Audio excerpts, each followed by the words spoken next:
no coach can tell me that you didn't give your best. And after I go to this opening ceremony and like Tony Parker, NBA players from France, I want that the people see me on the field. I want to make the difference. I want to do something that no one expects. You succeed something, you miss something, but you cannot give more, so it's okay.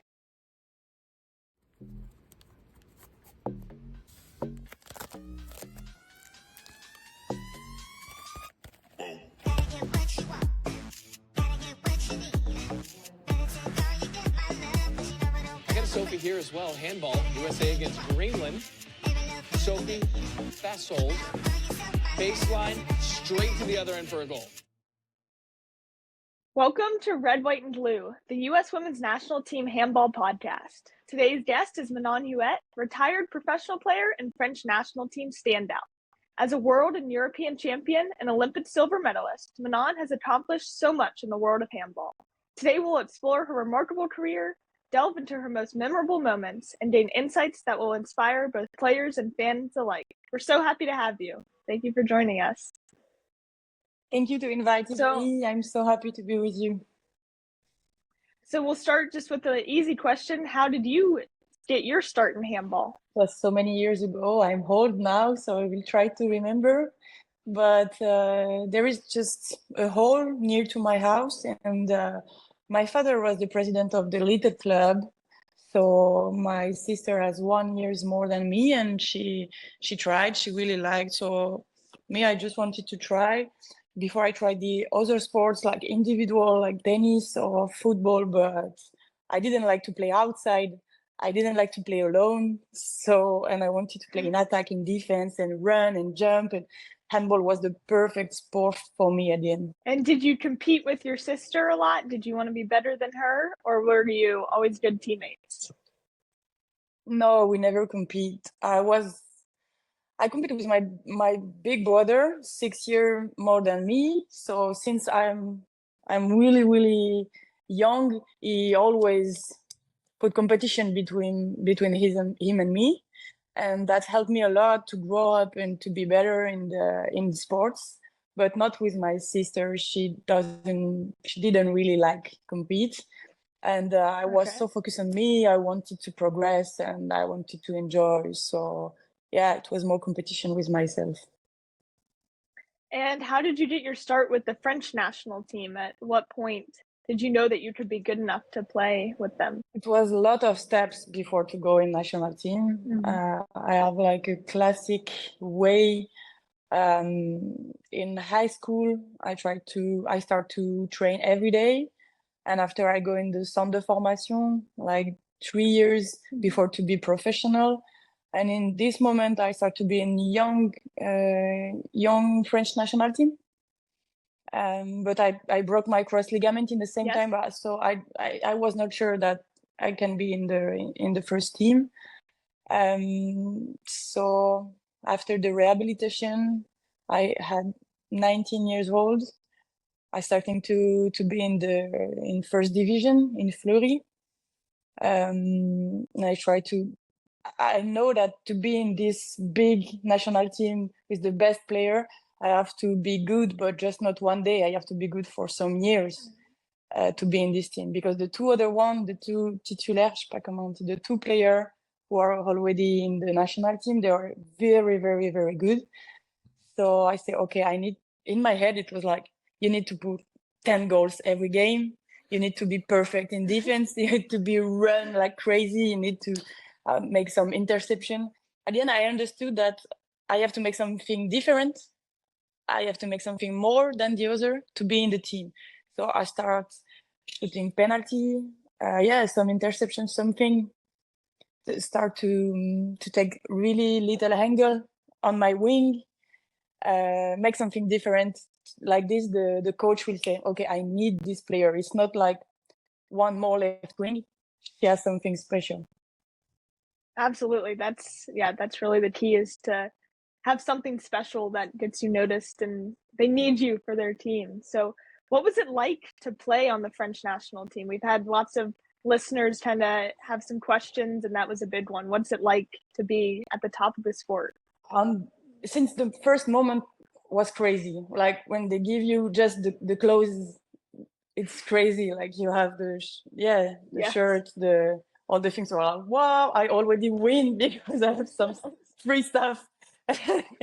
And after the first training, the first game, everything is really big.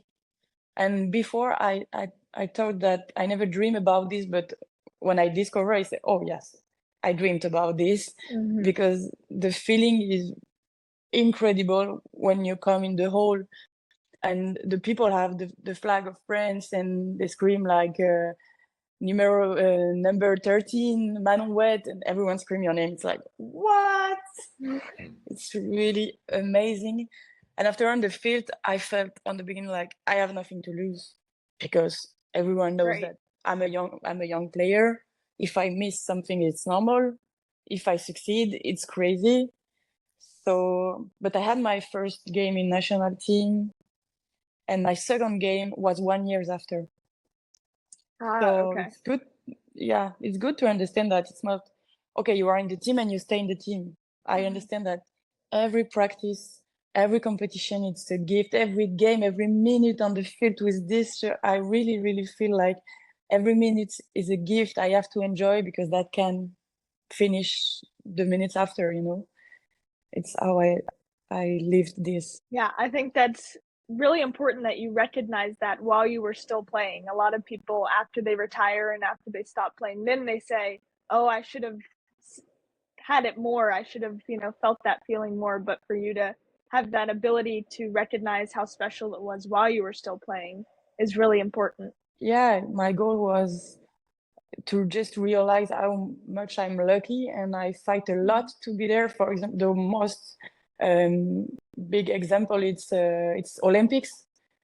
Yes. You can't imagine how crazy I was like, No. no, it's not real, it's a dream. I came in the village with my luggage, and in my head was like, I won a game, but I don't know which game, and I can discover the village, but I didn't feel like an athlete, like an Olympic athlete.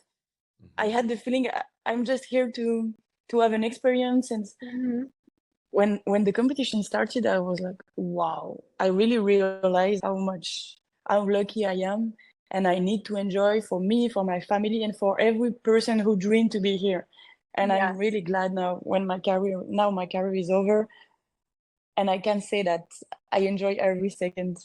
You mentioned the Olympics now, and probably the next Olympic Games. Recently, they were in Paris. Amazing games. Both Viva and myself have been in Lille watching some games. The next games will be in LA, so the United States, the women's national team will be part of the Olympic Games. It's not often that the US is in a handball tournament. So because our players have never been to an Olympic Games, right? What did you do? Because you just talked about this amazing experience. What did you do besides playing in the Olympic tournament? Like, what was it like to walk around the Olympic village? Like, did you meet any of the other big athletes? Yes, of course. But most of this athlete was French, but it was, like a dream, like live in the village with the best athlete in the world. It's crazy. Like I go to the laundry and I was with the swimmer Olympic, and after I go to this opening ceremony, and like Tony Parker, NBA players from France, he's coming and he just say, "Hey girls, how are you?" And I was like, what? I couldn't speak. And everyone has the same clothes. I don't know. It's really, really important, because, like, for example, this NBA player, you can say that on the paper we are not the same. We didn't have the same money, career, life. But right now, you didn't have any Olympics title. I didn't have any title. It's just we have the same objective right now. So After, of course, you will take your private jet and come back in San Antonio in your villa and me in my apartment in mess. But right now, we have the same goal. So that created a really, really French team. I really felt this. And the other one, yeah, like you go to eat and you have like Rafael Nadal or, yeah, NBA players.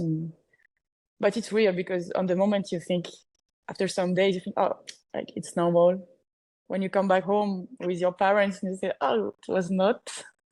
Yeah. So yeah, these guys are not my friends. They were just here to compete.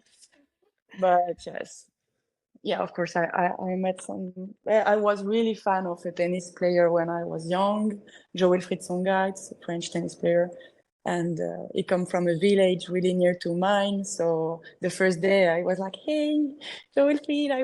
I didn't say that I was fan of him because I felt shame, but I just say, "Oh, you come from this village? Me too." And he was like, "Oh, nice." And after was okay. We just started speaking and. Yeah, it was an amazing experience. But we had really big objective to win the gold medal. So we have to find the balance between be focused because you have one game every 2 days. It's really intense and enjoy of the village. So I think we had the good balance because we finished with a medal and with a lot of memories. Yeah, we've had a similar experience, obviously, on a much smaller stage with the junior national team at the World Championships. And it's always trying to find the balance of how much is too much training, how much is too much free time. You know, we want to experience the culture and the place where we are and all the experiences that come with it, but we also are there for a purpose. It's not just a vacation. So that's really important that you mention it. And just going along with, you talked about winning the Olympic silver medal. Are there any other personal achievements or records or anything that really stood out to you in your career?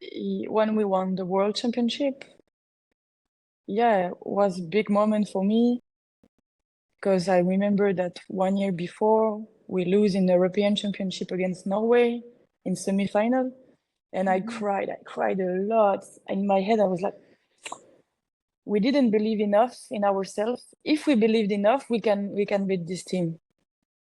It's just because they are more confident. Of course, they are really good player, but we have two. So I think, yeah, this team need just 1 more year of confidence to win against Norway.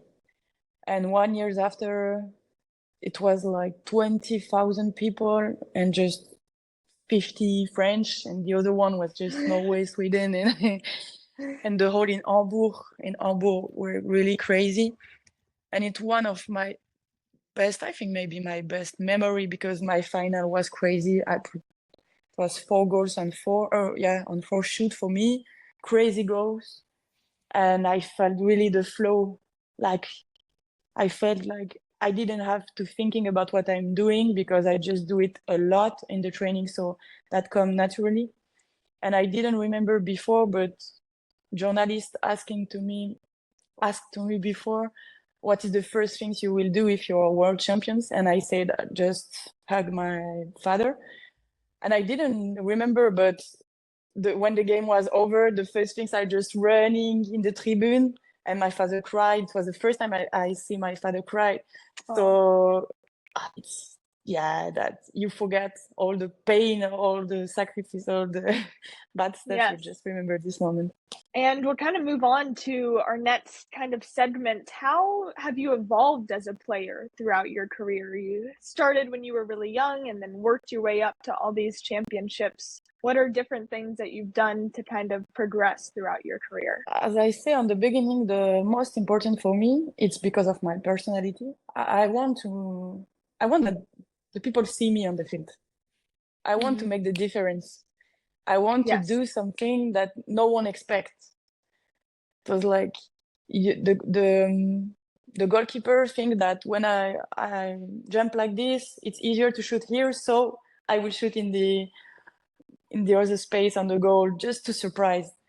And it's the same like in the final in the European Championship against Russia.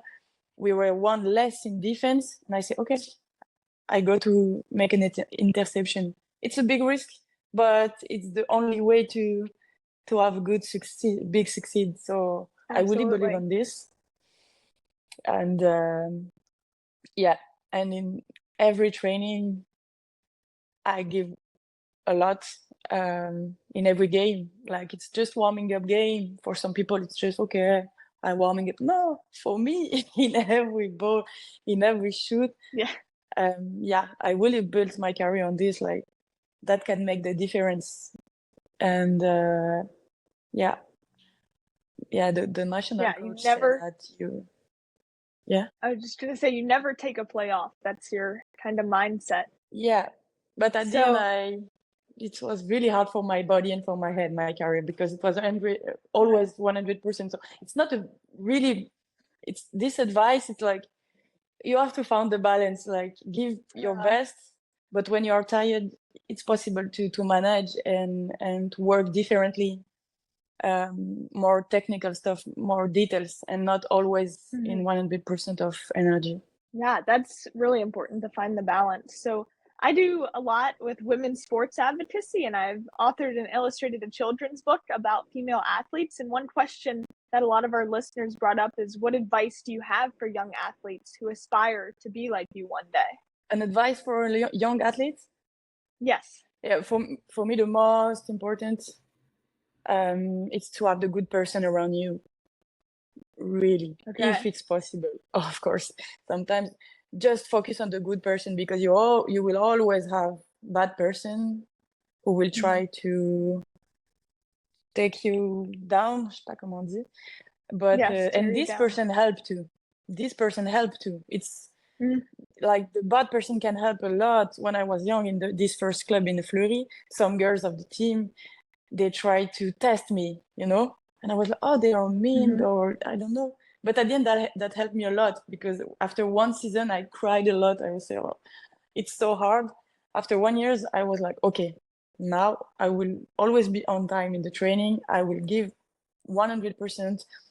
I will try to do my best. And like this, if I'm really good, no one can say she doesn't deserve to be on the field. No, that will be clear. I will be the best.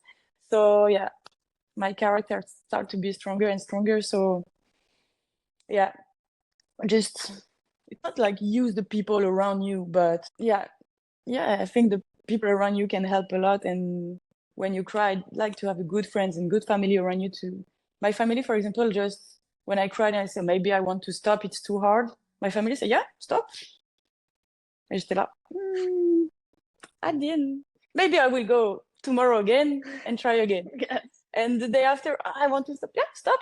I don't want, I always have the feeling that I have something more to do it, to build myself. And I think, yeah, the advice, it's not just a sport. It's not just a game or a goal. It's you.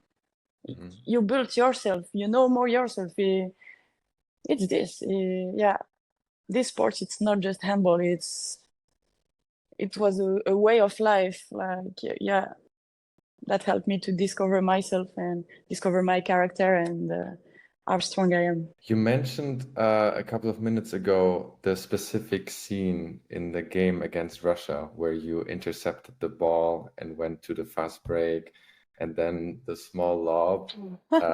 Preparing this podcast, I actually found exactly this The highlights. Yeah, I found this highlight. I also clipped it because for our junior national team, I Oh no, I'm going to be seeing it next. Yeah. Yeah. So yeah, we try, or in our junior national team coaching staff, we try to pick a lot of these clips from Champions League players, from national teams of the French, of the Norwegian, because you're the best in the world, right? To show our players, hey, this is how it looks like on the highest levels, right? So our players will be like, I want to be like Manon, right? I want to do this like Manon. So I'm a left wing and I'm number 13. So I think we have a lot in common here. It's the best. Yeah. So Manon, when you grew up, do you remember one or two players specifically that you were like, I want to play handball like? Yeah, I had in my head like Michael Guigou. Was the left wing of French national team for so many years. because of this, because it was the show. Mm-hmm. It was the show. He makes something different, and you can see that he gives everything on the field. And you can feel the work. Like, you have to understand that this goal in final, it's so much work to do something like this in this moment.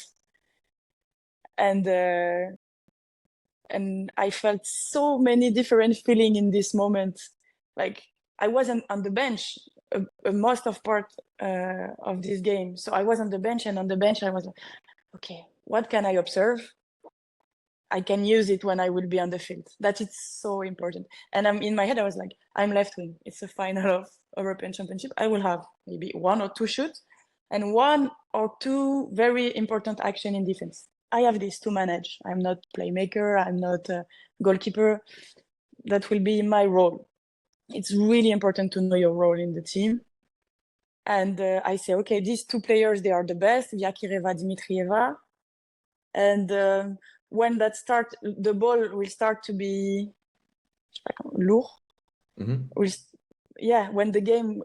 the money time will come, it will be hard. It's these 2 players who will take the responsibility. So I think they will make this pass in this moment, and I decide to do this. But when I catch the ball, I was in shock to catch the ball. I remember, I say, yeah, the goal of Russia looks really far. And I crossed the field, and in my head, it was like 2 days, so many hours. It's like, wow, I was in slow motion in my head.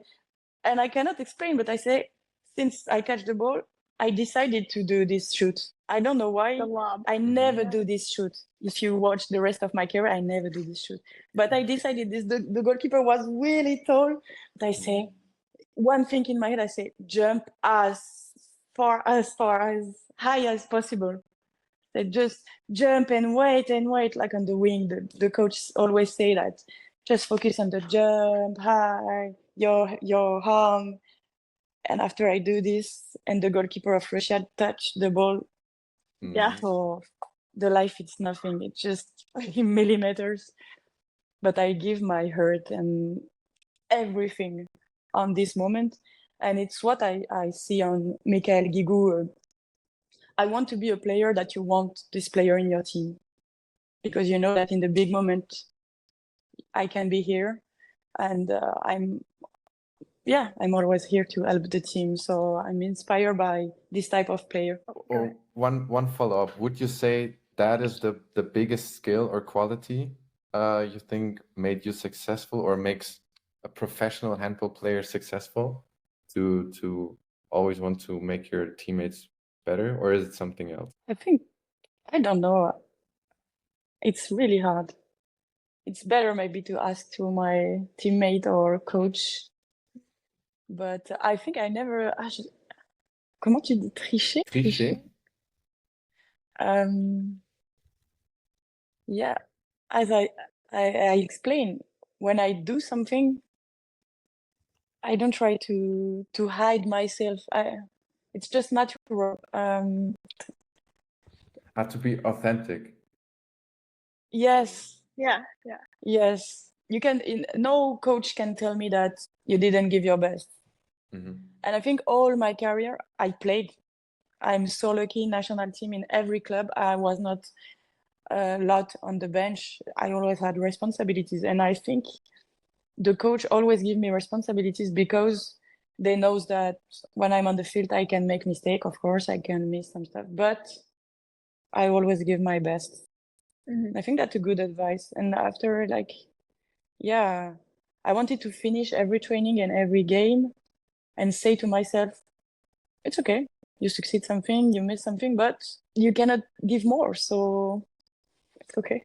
Yeah, I think 2 things that you touched on that really resonated with me was, one, just take the opportunity when you're given it, right? You might play 2 minutes of a match, but if you go and you play 100% and you give your all, and each time you touch the ball, you do the best that you can, that's really important for all players, right? It doesn't matter if you play 60 minutes or 1 minute, you can focus on just giving your best. And then the other thing was knowing what your role is. That's something that I have kind of struggled with coming from basketball, a sport that I used to play where everybody kind of has an equal role, right? Everybody is touching the ball all the time. And so then transitioning into handball, and especially as a left wing where, you might not get the ball and that's out of your control. And so just knowing that if I play 100%, especially on defense, and just do everything I can to make my team succeed, no matter what my role is that's really important, and something especially for the American audience who's used to playing other sports.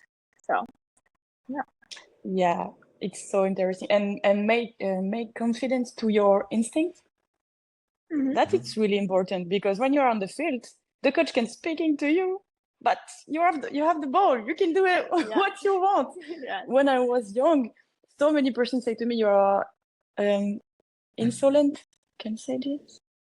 Like Yes. sometimes you look like you don't care, like you have the ball and you maybe go in the middle of the field and you try to shoot like this, or you try to go on the pivot, or you say, yes, of course. We are wings. We don't have a lot of balls. So when I have the ball, if I want to try something, if you don't want, don't give me the ball.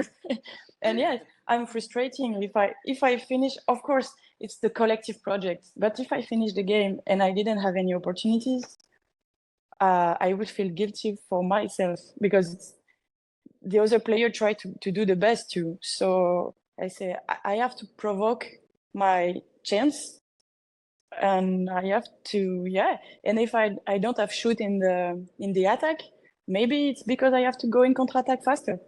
Mhm. Maybe it's because I have to intercept the ball. Yeah, there is always a solution. Yeah, create your own opportunities. So Yes. I was doing a little bit of research of you before this podcast, and I've seen on your Instagram you have a lot of different interests outside of handball. So during your handball career, how did you kind of balance your handball with other parts of your life? It was frustrating for me, because I was 100% in my handball career, and it was frustrating to don't travel, to don't make other sports too. But in my head was like, I will have another life. And in this other life, I want to live under the sun. I want to live in front of the ocean. But yes, now I decide to do, before I decide to do career choice, I decide to live in the cities, to play handball. So with this choice, I have to give the best for handball. If not, it's not logic. If I'm somewhere and I want to be in another place, it's not logic. So it was, it was handball. But I say this, but of course, my family and my friends are really important. So that is a lot of, it's part of my time, of course. And when I was in Metz, I decided to create an hotel. I know it's crazy, but I was in Champions League and in national team, and I decided to buy a big flat in the center of Metz to create like an hostel, something good for the people. Wow. It was crazy. Some project like this, but for me, it was part of my balance. I say I'm 100% to handball for sure, but I want to be 90% of my social life too. It's the reason why one moment of in my career I exploded, because it was too much. But I think it's good to find the balance, but it's hard. For me, it was really hard. Yeah, I think that's natural for it to be difficult to find a balance. I think that's been the reoccurring theme of this episode so far, is just finding a balance in everything that we do. So now, of course, this is the U.S. Women's National Team Handball podcast. We want to know, have you ever visited the U.S.? You talked about wanting to travel, but handball kind of gets in the way. Yes, like more 11 years ago, I think. Okay. I visited California with my brother. Yeah, we rent a van, and we arrived in Los Angeles. He come from Tahiti, he lived in Polynesia, and I come from France. And 10 days, and we arrived in Los Angeles, and we goes to Vegas. We went to Vegas, and in the canyon, and after in the coast, like Laguna Beach, Venice Beach. So Los Angeles, yes. And maybe 20 years after, I will go to Olympics as a visitor. So, Yes, we would be happy to have you.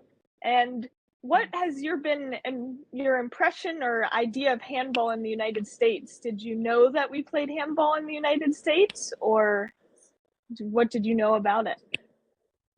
I know because I saw that United States team went to Europe to make some practice, and I start seeing men and women in competitions and in friendly games. And I know that, of course, for Olympics you want to develop. And yeah, it's the reason why I contact your coach, Edina, I think 1 year ago, and maybe more, maybe two, I don't know, some years ago. And I say, okay, I discovered that you are the coach of this team, and I think it's really a sports country. And I think handball is really, really good sport for the TV, and American can really like these sports. And there is something to do. And if I can help, and yeah, it's the beginning, this podcast, I think the American can really like handball. And of course, they are focused on the big sports, historical sports for America. But no, handball, it's really good, and for women and men. And yeah, Edina explained to me that it's not easy to arrive with a new sport in a big country like this. And when you don't have field, when you don't have culture of handball, you need to just educate the people to these sports. But it's a really, really good goal, and really ambitious to have a really good team for LA. We have two interesting questions from our listeners, specifically for you regarding US handball. Given that you also were a professional player, you played in Metz, you played in Chambray, you played a lot in the French division, the first division, also in Thüringer HC, right? 1 year in Germany. Yes. So a special question from JD: what is an good or an appealing salary to play professional handball in the US? What would you say? Now you're retired, but Yeah. like a couple of years ago, what would be a good salary that would convince you to come to the US to play handball in the US? Oh, I have to say big, big, big, big money for minimum. No, to be honest, the salary in France and in Germany, it's almost the same. It's around 2,000 and 3,000 euro by month with the flat and with the car. But some player, I said this, but some player in France can win 20,000, and some players can win just less than well, yeah, so around 1,000. So that it's really different. But for example, some players goes to Hungary or Romania and they can win around 10,000. But to go to United States depends. Yeah, I don't know. Depend of the project. For me, just for me, it's not just about. To be honest, in my career, I never do the money choice. It was just feeling and handball project. But if the handball project is good and good advantage around like this, the car, the flat. So I will say 10,000. No, I don't know. It's hard to say.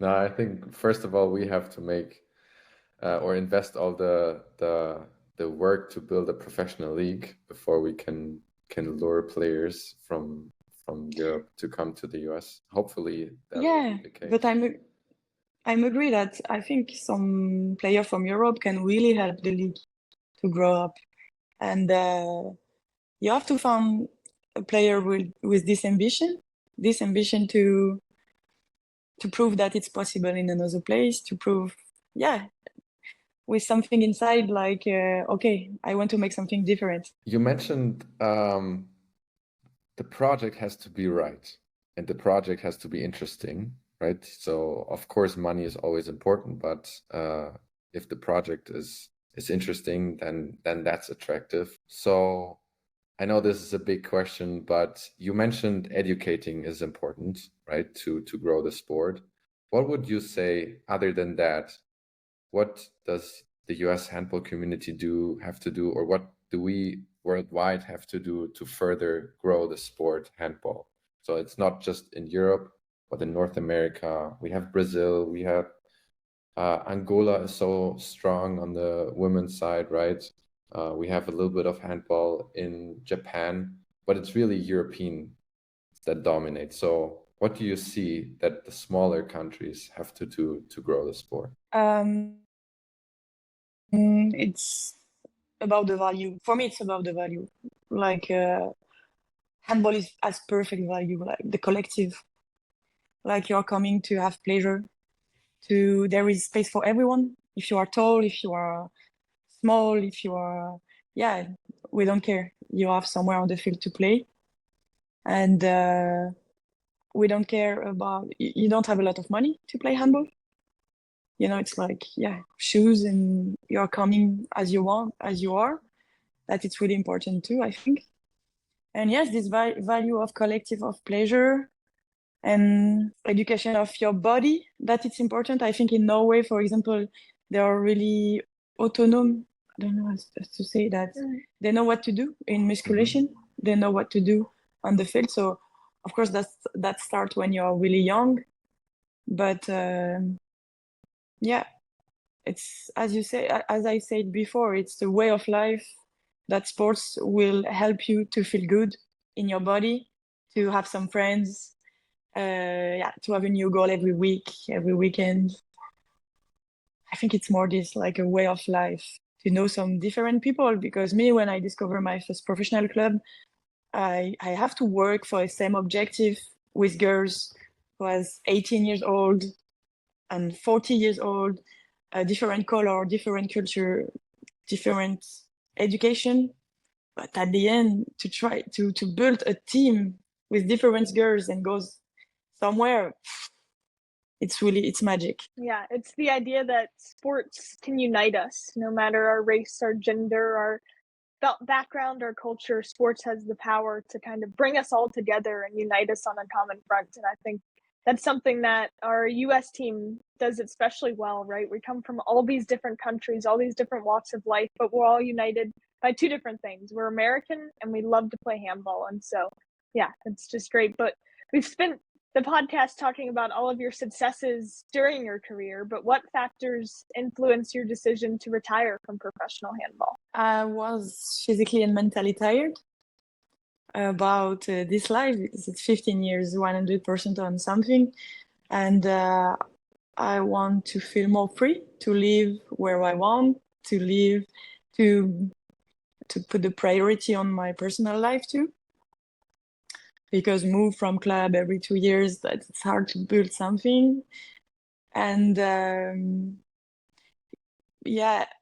the last years I give a lot of time to give my skills to the youngers and to try to manage between the coach, the players. And at the end I say, okay, I want to be a mental coach, I think, and I'm more interesting to do this in this team than to play. So that's come naturally. Okay, I want to travel, and at the same time I want to become a mental coach and try helping the young girls, the old girls too. But yeah, I dreamed about this help when I was young, and I came in the professional world and no one explained to me the code. I didn't know nothing. And after they say, yeah, you have to be, it's like you are coming somewhere. And for me, it was just my sports, was just my passion. And when the people start screaming on me because I didn't train enough good, I was late, I was like, what? But it's okay, it's just a game. I know now it's the job, it's different. And when I started to cry because the girls was hard for me with the coach screaming on me, no one helped me. And yeah, it was my decision. I say, okay, I can be really useful to help the young girls to build themselves before to build the athletes, because you are someone before to be an athlete. It's like athlete is a part of you, but it's not all you are, or all what you are. Absolutely. That's really a full circle moment that you experienced something early on in your career and you want to stop that and help, your younger self to kind of adjust to the world of professional handball. And so as we close each podcast with a guest, we end with a positive 2 minutes. So two questions to ask. And so What's the glue that you think will make handball stick in the United States? What's going to make handball more popular in the United States? I really believe on social media Okay. because, it's the way now to make something really good famous. And now I think the American Handball Project is really great and just needs some visibility. And I'm sure that some intelligent people want to invest on us. And I believe in social media.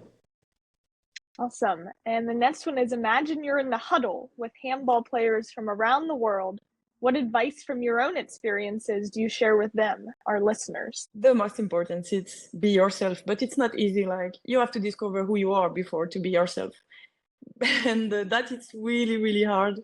And it's the reason why, and it's a work from every day, all your life, because there is an evolution. But try to be good with you before try to be good with the others. I think it's important. I love this answer. And talking about being around good people, you said it's so important to surround yourself with good people, I would say interesting people, also people that challenge yourself. Who would you recommend that we bring on this podcast next? For me now, the most inspired player in handball, it's Estelle and Ziminko. Yeah, those, it's the typical girl. She built her own career. She doesn't lose the others.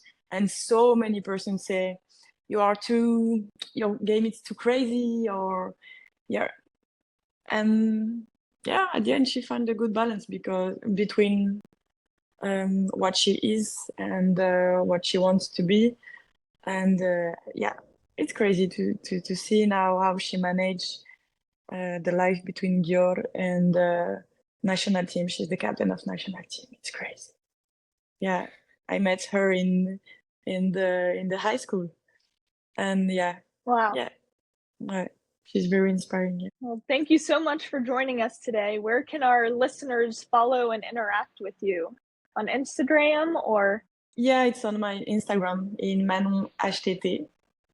And now my actuality, it's not about handball, but little bit, because I want to work with handball player and other sports about mental coach. I will do some conferences about my experience to share, of course. And I will do a podcast too, with a lot of person, not just handball, but every sports, to understand more what is the high level sports. And and maybe something with the American national team, because I'm here to help, of course. That's amazing. Awesome. And I think, Viva, we cannot let Manon go. Maybe Manon, since the reason that we are here is our shared friend, coach, maybe mentor, Edina. Do you have a story with Edina, or a moment that you want to share with us, with the podcast, with the US community? Yeah, when I contact her, as I say that, I just send like, oh, you are the coach of US national team. I'm so interested to know more about this. Can we talk to each other? And she called me during 2 hours, and she said me everything. And she said me that, Manon, it's not easy, but it's so good. It's so good to arrive somewhere. There is everything to build. But like this, you can, everything is possible because you are in the beginning of something. And she was like, I don't know what that will be in the future, but I will give myself 100% on this project. And we are not a lot to work for this project, but the people who work, they work with the passion, and they work really good, and it's really, really good person. So I played in this moment. So she started to say, we can do this and do this and do this. I was like, right now it was just to take some information, but when I finish my career, yes, of course, I will try to help. And I liked it's the same. Another advice for me, I'm passionate by the people who are passionate by something or someone. And yeah, Edina is like this. Absolutely. That sounds exactly like Edina. I think we've all had conversations with her like that, where she's ready to put in the work and wants to get everybody else involved. So thank you so much for joining us today. It's been great talking with you and hearing your story. Thank you so much. It was really nice. Yeah, thank you so much. Now you're part of the US journey, the US project. Yes, I'm so proud. Thank you so much, Manon. All right. Bye.